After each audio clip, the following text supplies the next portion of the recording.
बिस्मिल्लाहिर्रहमानिर्रहीम। अस्सलाम वालेकुम स्टूडेंट्स।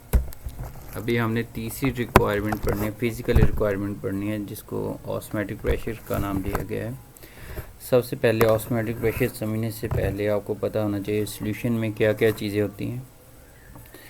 सॉल्यूशन में दो चीज़ें होती हैं। सॉल्यूशन में एक सॉल्वेंट है, एक सॉल्यूट है। तो ऑस्मोटिक प्रेशर ये होता है कि आपने सॉल्वेंट की मूवमेंट जो होती है उसको अपनी चॉइस के मुताबिक आपने उसको कंट्रोल करना है। मतलब ऑस्मोटिक प्रेशर ये है कि अगर आप लिटरली मीन ऑस्मोसिस को माइंड में लेकर आएँ तो उसमें ये होता है कि वाटर की जो मूवमेंट होती है from higher concentration to lower concentration, इसको ऑस्मोसिस कहते हैं। ये सिंपल कंसेप्ट है कि सिमिलर टू ऑस्मोसिस है। इसमें यह होता है कि हमने प्रेशर अप्लाइड करना है। एक हमारा सेल है और वो सेल जो है वो एक लिक्विड मीडिया में मौजूद है। लिक्विड मीडिया का एक सॉल्यूशन है। वो जो हमारे जो सेल जो पड़ा हुआ है लिक्विड मीडिया में, उसमें अगर सेल के अंदर कंसंट्रेशन वाटर की ज़्यादा है, आम तौर पर एक सेल के अंदर जो वाटर की कंपोजिशन होती है वो 80 to 90% होती है, और बाहर अगर कंसंट्रेशन साल्ट की ज़्यादा है तो क्या होगा कि सेल के अंदर जो वाटर होगा वो बाहर आ जाएगा। तो इसको प्लाज्मोलाइसिस कहते हैं। मतलब अगर सेल से वाटर बाहर आ जाएगा तो सेल जो होगा, सेल मेम्ब्रेन श्रिंक हो जाएगी और सेल की डेथ हो जाएगी। तो हमने इस ऑस्मोटिक प्रेशर में ये है कि हमने एक्सटर्नली प्रेशर अप्लाई करना है बाहर से, कि जो उनकी एक्सटर्नल इन्वायरमेंट में जो कंसंट्रेशन है साल्ट की या शुगर की और जो सेल की इनसाइड है वो बैलेंस हो जाए। तो इसको हम अगर बयान करें लिटरली तो इसका मतलब ये होता है कि प्रेशर अप्लाइड टू सॉल्यूशन, मतलब ऐसा प्रेशर जो हमने सॉल्यूशन पे अप्लाई किया ताकि हम रोक सकें कि जो प्योर सॉल्वेंट है, सपोज वाटर है, उसको सेल के इनसाइड या आउटसाइड मूव करने से रोक लें। इसको ऑस्मोटिक प्रेशर कहते हैं। अब इसके बाद जब हम ऑस्मोटिक प्रेशर की आपको समझ आ गई हो तो हेलोफाइल की तरफ आते हैं। हेलोफाइल्स वो होते हैं माइक्रो ऑर्गेनिज्म जो किसी भी साल्ट कंसंट्रेशन में ग्रो कर सकें, मतलब उनकी ग्रोथ के लिए साल्ट रिक्वायर है। तो ऑब्लिगेट आपने पहले भी पढ़ा हुआ है, एक टर्म होती है फैकल्टेटिव। ऑब्लिगेट होता है जो उसको हर हाल में वो कंसंट्रेशन चाहिए तब वो ग्रो करेगा। मिसाल के तौर पे ऑब्लिगेट हेलोफाइल्स वो है कि जिसकी ग्रोथ के लिए साल्ट कंसंट्रेशन होना मस्ट है, और जो फैकल्टेटिव हेलोफाइल्स होते हैं उनका ये होता है कि अगर साल्ट मौजूद हो तो भी ग्रो कर जाते हैं, अगर ना हो तो उनको कोई मसला नहीं होता। मतलब उनके लिए इतनी कंडीशन अप्लाई नहीं होती। लेकिन जो ऑब्लिगेट होते हैं हेलोफाइल्स उनके लिए साल्ट का होना मस्ट है, अदरवाइज़ वो ग्रो नहीं कर सकेंगे।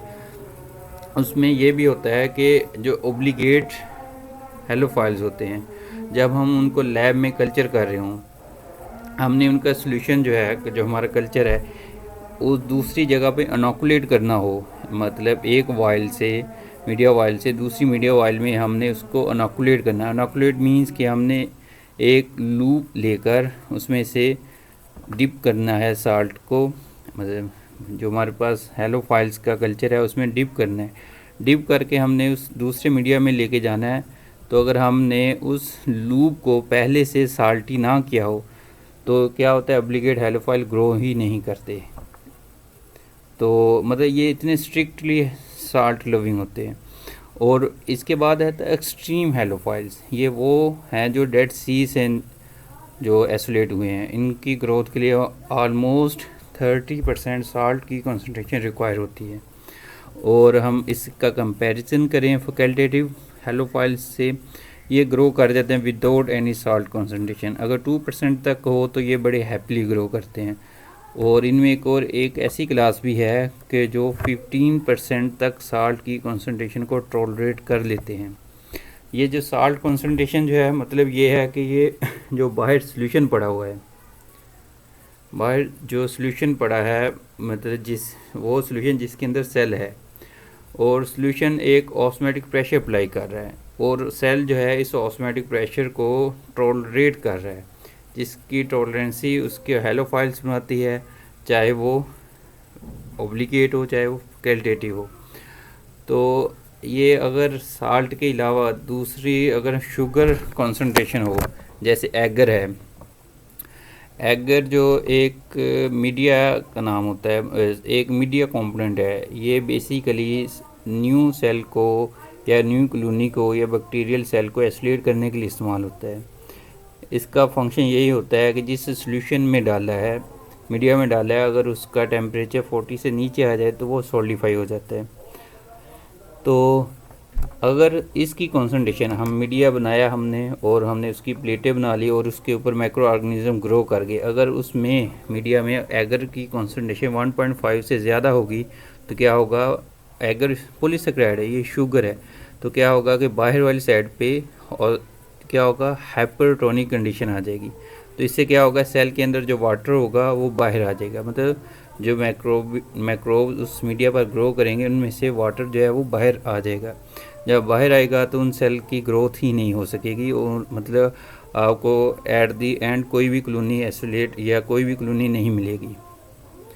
और इसके बाद एक और है मतलब ये आप समझ लें ऑस्मोटिक प्रेशर जो है, अगर ये तो ज़्यादा की कंडीशन थी, अगर ऑस्मोटिक प्रेशर कम हो जाए बाहर और सेल के अंदर ज़्यादा हो, मतलब साल्ट सेल के अंदर ज़्यादा है या शुगर सेल के अंदर ज़्यादा है और इन्वायरमेंट में या सोल्यूशन में ये दोनों चीज़ें कम हैं, तो फिर क्या होगा, वाटर जो है वो सेल के अंदर मूव करेगा, जिसकी वजह से क्या होगा, अगर सेल वॉल वीक है तो वो सेल जो होगा ब्रस्ट हो जाएगा। इसका नतीजा भी वही है कि माइक्रो ऑर्गेनिज्म ग्रो नहीं कर सकेंगे। ये सिंपल सी डायग्राम है, इसमें आपको दिखाया गया कि पहली फिगर में सेल इन एसीटोनिक सॉल्यूशन, मतलब दोनों साइड पे एक्सटर्नल और इंटरनल दोनों की कंसंट्रेशन जो है वो सॉल्वेंट की वो सेम है, सॉरी सॉल्यूट की सेम है, इसलिए जो सॉल्वेंट है वो बाहर भी नहीं आ सकता और अंदर भी नहीं जा सकता, मतलब नेट रिजल्ट ज़ीरो होगा। इसके मुकाबले में दूसरी आप स्लाइड्स को देखें जिसमें लिखा है NaCl, मतलब साल्ट 10% है, 10% साल्ट बाहर है और जो वाटर है सेल के अंदर वो क्या होगा, फिर बाहर आएगा, क्योंकि बाहर साल्ट की कंसंट्रेशन ज़्यादा है तो क्या होगा, वाटर बाहर की साइड मूव करेगा और सेल क्या होगा, वो श्रिंक हो जाएगा, सेल मेम्ब्रेन श्रिंक हो जाएगी। जब सेल वॉल और सेल मेम्ब्रेन में डिस्टेंस बढ़ जाता है तो सेल की जो शेप होती है या उसके अंदर जो बायोसिंथेटिक पाथवे या जो भी बायोकेमिकल रिएक्शन हो रहे होते हैं वो सारे रुक जाते हैं। इसके भी रिज़ल्ट यही है कि माइक्रोब्स ग्रो नहीं करते।